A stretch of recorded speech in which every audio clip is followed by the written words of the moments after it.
এবারে আপনারা ভাবছেন যে আমি এত একাগ্রতার সাথে এই পিঁপড়েকে কেন দেখছি। আপনাকে বলি যে আজ এই পিঁপড়েকে দেখে আমি মন্ত্রমুগ্ধ হয়ে গেছি।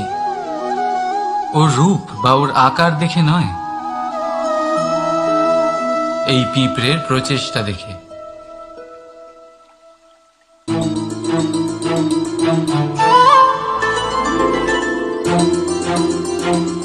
আপনি জানেন, অজস্র পরিশ্রমের পরেই পিঁপড়ে তার নিজের একটা ছোট বাড়ি বানাতে পারে, যা অন্য প্রাণীদের জন্য অত্যন্ত সহজ ব্যাপার। তাই পিঁপড়ের জন্য তার জীবনের সবচেয়ে বড় ঘটনা, সবচেয়ে বড় সাফল্য তার। ভবিষ্যতে এই পিঁপড়ে থাকুক বা না থাকুক, তাদের বানানো বাড়ি বহু বছর অবধি টিকে থাকে। জীবনে সাফল্যের সাথেও ঠিক এমনটাই ঘটে।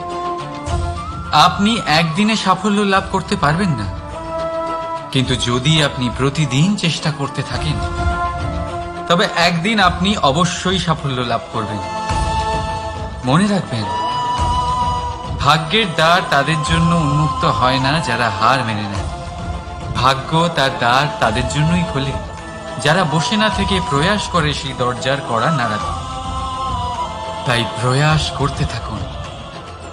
সাফল্য অবশ্যই একদিন না একদিন আপনার কাছে আসবেই। রাধা রাধা।